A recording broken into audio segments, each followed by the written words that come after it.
Isaac, ¿estás ahí?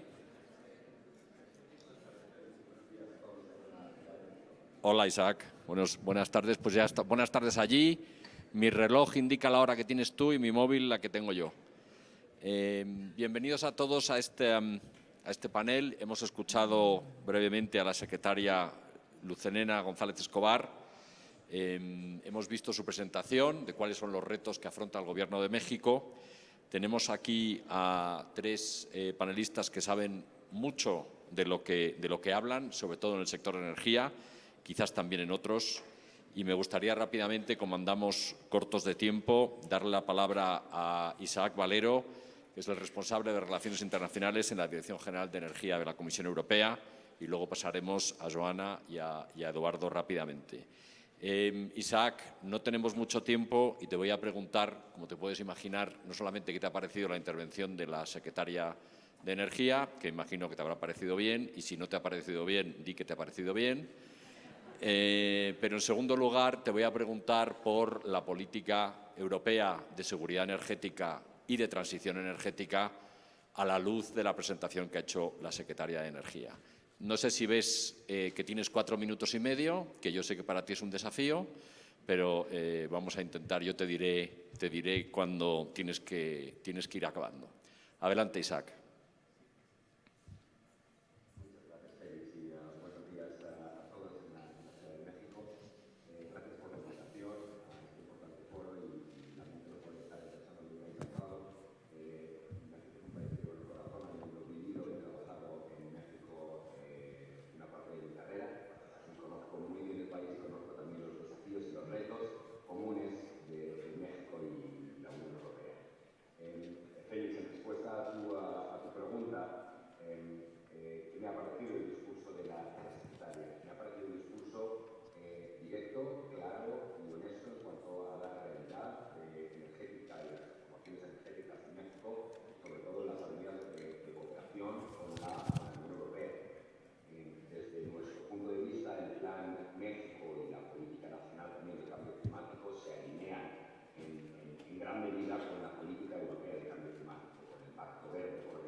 Muchas gracias. Muchas gracias, Isaac. Yo quiero explicar a todo el mundo, pueden aplaudir a Isaac, por dos razones. Primero, porque lo ha hecho muy bien y segundo, porque ha sido muy breve, que no suele ser el caso de Isaac, pero tengan ustedes en cuenta que es viernes por la tarde en Bruselas y lo que quiere es irse a casa. Vamos a continuación con el Banco Europeo de Inversiones. Joana es la persona que vamos a decir que trabaja en el Banco Europeo de Inversiones para América Latina y para el Caribe. No sé si para o en o con, pero el caso es que América Latina, el Caribe y el Banco Europeo de Inversiones es Joana. Y en este sentido tenemos la explicación y la presentación que nos ha hecho la Secretaría de Energía. Y evidentemente ahí lo que hay es mucha necesidad de financiación, mucha necesidad de inversión, mucha necesidad de financiación del gobierno mexicano, de sus instituciones públicas en el ámbito de energía, pero también mucha inversión, porque hay mucha inversión privada permanente que tiene que ponerse en movimiento. Yo creo que la pregunta doble es para el Banco Europeo de Inversiones, ¿cómo ve el papel que podéis jugar las entidades financieras multilaterales a la hora de fomentar la transición energética en América Latina, en el Caribe y en concreto en México? Y la segunda pregunta, que es, evidentemente el BEI no va a hacer todo esto solo, no puede hacer todo esto solo. Por tanto, tenemos aquí al BID, tenemos aquí, ayer estuvieron la FD, está también la KfW, en fin, hay muchas entidades, la CAF, etcétera. ¿Cómo podemos trabajar todos conjuntamente? Porque las inversiones que requiere México en materia energética son enormes. El apoyo que requieren las empresas es enorme. ¿Cómo pensamos o cómo pensáis en el BEI trabajar y priorizar el trabajo en este área? Adelante, Joana. Gracias. ¿Me escucháis? Buenos días a todos. Pues Félix llevó 3 minutos a hacer la pregunta y yo voy a tener que 4 y medio para contestar. Bien, vamos, entonces por partes. ¿Cómo puede el BEI y bancos multilaterales fomentar la transición energética en América Latina, Caribe y en específico en México? El BEI, como brazo inversor de la Unión Europea, pues actúa como catalizador para movilizar recursos en gran escala para fortalecer esta transición energética y asumir riesgos que el sector privado muchas veces no puede asumir solo. Entonces, aquí hay que ver que todas las operaciones del BEI están alineadas con el Acuerdo de París y también con las prioridades nacionales, regionales y con las prioridades de Global Gateway, por supuesto. Hay que ver que el BEI lidera la financiación climática en Europa y a nivel global, con más del 60% de sus recursos dedicados a proyectos verdes y alineados con el Acuerdo de París, y estamos por encima del objetivo del 50% donde nos habíamos marcado. Y tenemos comprometidos a apoyar al menos 1 billón de euros, que en inglés es 1 trillion. Tuve que hacer la pregunta porque no me cuadraba el número. 1 trillion. 1 trillion. 1 trillion. 1 billón, 1 trillion. Puedes hablar 5 minutos más. Gracias. Por 1 trillion. Por 1 trillón yo creo que te dejamos hablar 5 minutos más. Pues gracias. Entonces, creo que es interesante mencionar que la semana pasada el BEI presentó la segunda fase de la hoja de ruta del Banco Climático y que seguía actualmente por 3 objetivos principales. El primer es mantener el rumbo de inversión verde con la flexibilidad enfocando en la competitividad, seguridad energética y precios bajos. Ese es el primero. Después incluimos una meta de 30.000 millones de euros para financiación de adaptación climática entre 2026 y 2030. Esto significa duplicar los volúmenes del periodo anterior. Por fin, las buenas noticias también, simplificar y actualizar reglas y procedimientos para reducir la carga administrativa de nuestros clientes. Entonces, al final, ¿qué ofrecemos? Pues préstamos al sector público y al sector privado. Ofrecemos financiación de largo plazo en condiciones competitivas y concesionales, una expertise técnica para estructurar proyectos bancables y también fortalecer capacidades institucionales y garantizar estándares ambientales y sociales, no solo la parte climática. ¿Qué estamos haciendo ahora en América Latina? El BEI ha invertido hasta hoy de 17.500 millones de euros en 30 años. En los últimos años, más del 70% de nuestras inversiones son para el cambio climático, en mitigación y adaptación. O sea, tenemos la experiencia que queremos aportar en toda América Latina, Caribe y también aquí en México.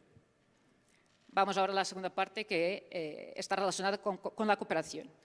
Pues que sí, que la cooperación es un pilar estratégico de nuestra labor y ya está ocurriendo con el equipo Europa, con la delegación, con la Comisión, con bancos europeos, AFD, KfW, otros, también con entidades multilaterales como el BID, CAF, PSE, empresas del sector privado y bancos nacionales de desarrollo y también bancos regionales, europeos también y locales.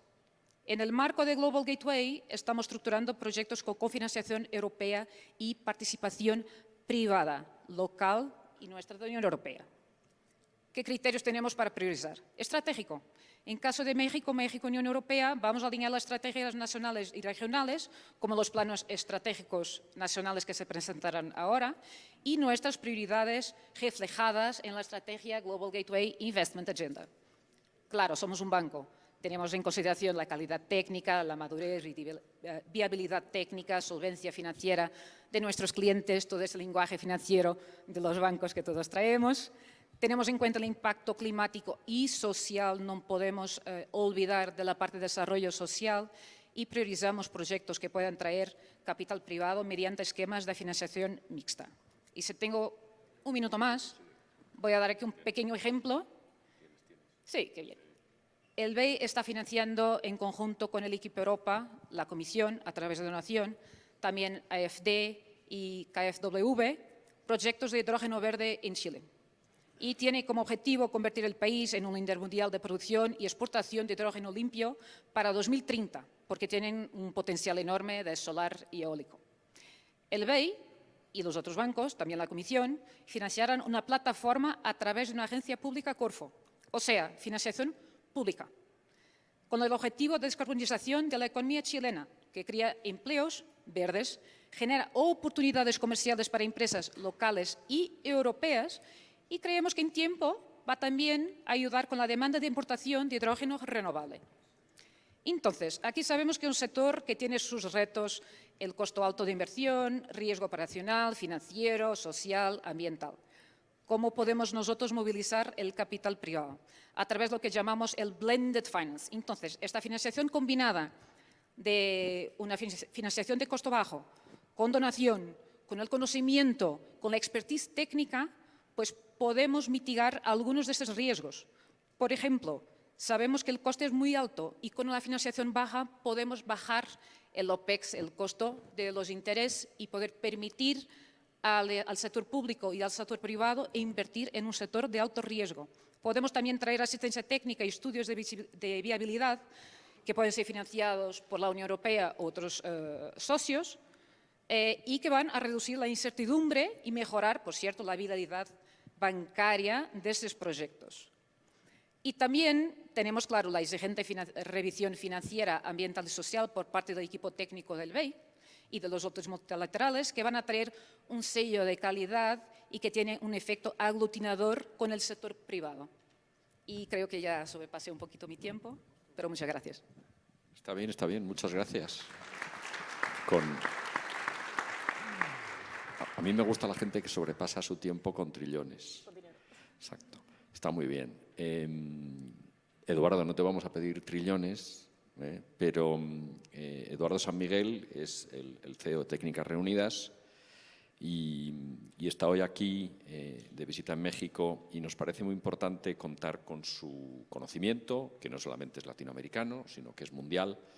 Y bueno, pues hemos escuchado a la secretaria de Energía decir todo lo que quiere hacer México de aquí al 2030. Entonces, me temo, o quizás la Secretaría de Energía se teme, que la inversión en infraestructuras va a ser espectacular.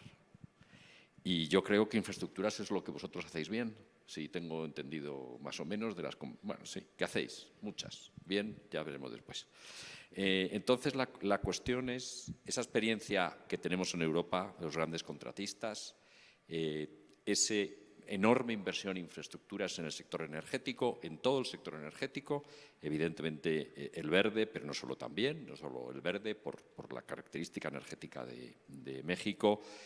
¿Qué piensas tú que es importante que México planifique en términos de, bueno, pues la construcción de infraestructuras y cómo podemos ayudar desde la Unión Europea, desde los contratistas europeos, a México para que entregue todas esas infraestructuras que tienen que estar en lo que ha presentado la secretaria de Energía. De hecho, yo creo que también, y lo ha explicado Joana, pero lo ha explicado Joana, lo ha explicado también la secretaria, e Isaac, aquí hay una gran voluntad política de ir a lo verde, pero eso va a requerir mucho riesgo, pero también, de nuevo, muchas infraestructuras y cómo, no solamente qué es lo que le podemos ofrecer a México, pero también qué es lo que pensamos que México debe pensar a la hora de esta enorme planificación de infraestructuras y qué es lo que Técnicas Reunidas, digamos, puede contribuir o puede pensar en nombre de los contratistas europeos que deberíamos hacer aquí y he tardado 3 minutos y medio también, y así hablo yo más que vosotros. Adelante, Eduardo. Muchas gracias, Félix, y muchas gracias por habernos invitado a este foro de la Unión Europea con México.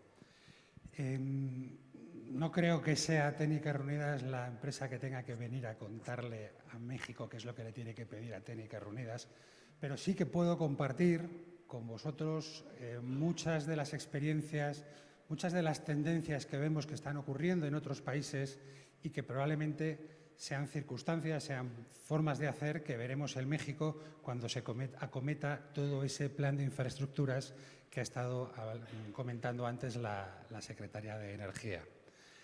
De todas formas, ayer tuvimos una acalorada conversación por la noche, Félix y yo, y acabé con una frase que sí me gustaría que sirviera de punto de arranque para hoy, y es: las empresas europeas de ingeniería están listas para dar el mejor servicio en transición energética a México.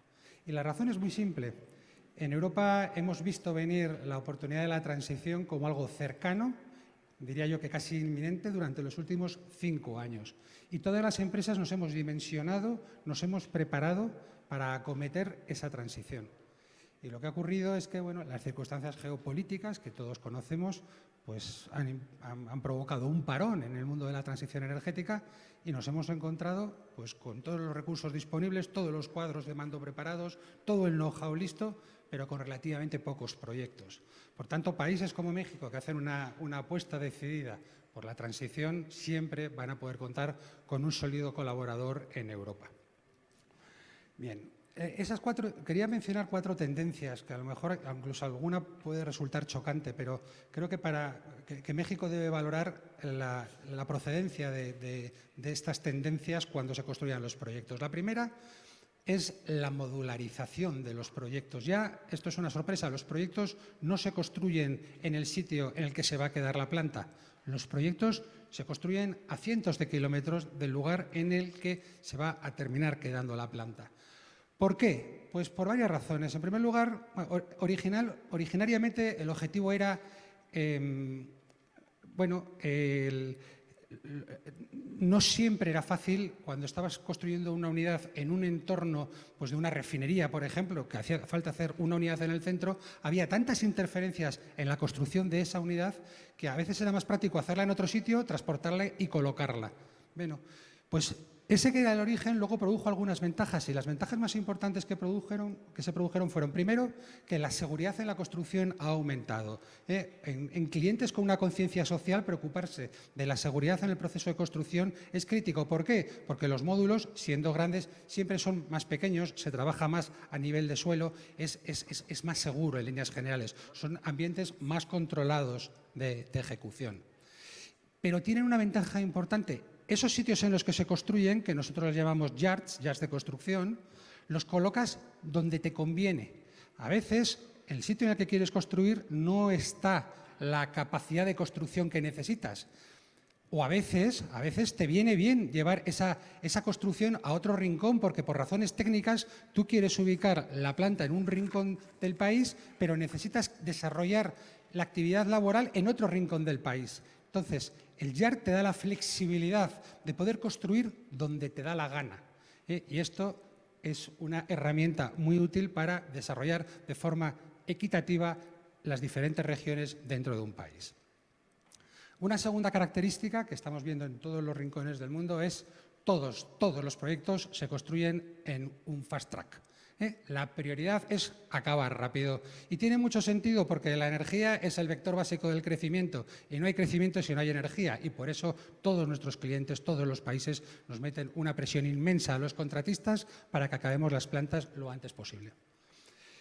Si hay un fast track hay que tener clara dos cosas o una sola. Ya no se admite la curva de aprendizaje. ¿Qué significa eso? Pues que no se admita la curva de aprendizaje significa dos cosas. La primera, que siempre cualquier contratista tiene que tener una experiencia altamente contrastada en la ejecución de esas plantas, a poder ser que haya hecho 50 veces exactamente la misma planta. Y segundo, que conozca perfectamente el mercado local, el mercado en el que se construye. Un conocimiento profundo del mercado de la construcción es absolutamente necesario para garantizar cumplir los plazos que nos requieren los clientes. Por tanto, esa preocupación por la aceleración debe presidir, pero tiene un requisito: no hay que hacer experimentos con gaseosa, hay que traer a gente contrastada con experiencia en el país. Las otras dos tendencias son más sencillas y más fáciles de entender. Contenido local. Todo el mundo intenta maximizar el contenido local en la construcción de las plantas. Hay países que nos piden un 20%, hay países que nos piden un 70%. A veces tenemos que ser honestos y decirle, en tu país no hay contenido local suficiente para hacer un 70%. Si me preguntáis en España, que es el mercado que mejor conozco, cuánto contenido local podríamos hacer una planta, os diría que no más de un 65%, lo cual quiere decir que determinados objetivos son imposibles. Pero la realidad es que hay que maximizar el contenido local y, sobre todo, la parte de la ingeniería. O sea, cómo contribuimos las empresas de ingeniería cuando formamos buenos ingenieros en los países, que no son los ingenieros que salen de la universidad, que esos son señores con una capacidad excelente y una buena formación, pero el salto cualitativo que dan al cabo de 5 o 6 años diseñando plantas y construyendo plantas, de verdad se convierten en una fuerza laboral única, inexcusable, y hay que promoverla. Y acabo con el último tema, que son las soluciones digitales. Esto está absolutamente en boga. Estoy pensando más en las soluciones digitales en la explotación de las plantas. Cuando tú operas una planta de una forma altamente digitalizada, la haces mucho más eficiente que si incorpora muchos procesos manuales. Nosotros estamos trabajando en el Golfo Pérsico para automatizar en un país todas las plantas que están relacionadas con la extracción de gas. Y la idea que tenemos es básicamente conseguir que la planta, en lugar de tener que pararla cada 24 meses, que es lo que marca la tradición, se pare cuando realmente la planta lo necesita. Entonces, estamos creando un ejército ¿cómo se llaman? De medidas de valoración para poder identificar efectivamente en qué momento se paran las plantas. Pero todo eso es un esfuerzo digital de captación de datos y de tratamiento de datos. Bueno, pues este tipo de esfuerzos digitales para países que tienen que incrementar la eficiencia de sus plantas son absolutamente imprescindibles. Y como me he pasado mucho, pues ¿vas a hacerme una segunda pregunta? ¿O esta? ¿Quieres que te la haga? No. Si ya estaba subsumida en la primera, la respondo del tirón. Venga. Venga, pues voy al tirón. Tienes 2 minutos. Esto lo hago rápido. ¿Qué es lo que necesitamos? Y esto sí es muy importante. Así como digo que Europa está preparada para dar transición energética a México en este caso, también digo que las empresas europeas de ingeniería de la energía no son tan grandes. Entonces, cuidado porque hay una asimetría enorme entre nuestros clientes en todo el mundo y nosotros, las empresas de ingeniería. ¿Esto qué significa? Pues fundamentalmente significa, primero, que tenemos que encontrar modelos de contratación que permitan correr, pero a la vez proteger a las empresas que construimos. Lo más sencillo es incorporarnos al proceso de construcción cuando se está en las fases más preliminares de diseño del proyecto. ¿Por qué? Porque nosotros visualizamos el futuro, vemos los problemas, vemos los riesgos, nos sabemos cubrir. Entonces, el término acuñado, el early engagement en los contratos es absolutamente esencial. Y yo propondría especialmente, a lo mejor en la situación actual de México, que ambiciona un plan rápido de inversiones, un modelo de contrato que históricamente ha caído en desuso, que es el Open Book.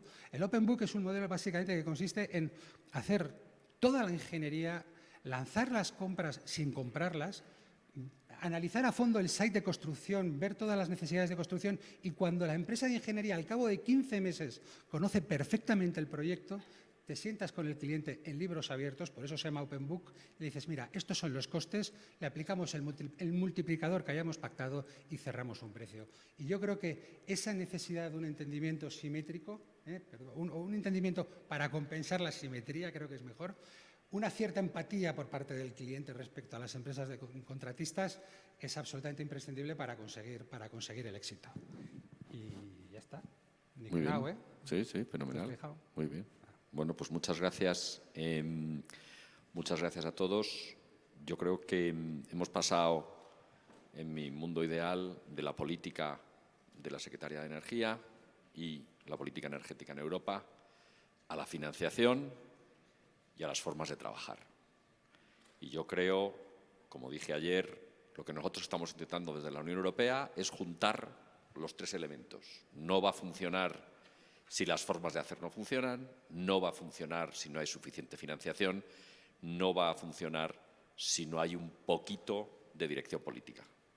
Y esto yo creo que hoy nos permite, en este foro, nos permite salir con la tranquilidad de que tenemos un plan, y hemos estado hablando con la Secretaría de Energía, con las empresas, etcétera, etcétera, y con la preocupación de que lo que tenemos es mucho trabajo, pero al mismo tiempo es un trabajo que yo creo que empieza a organizarse.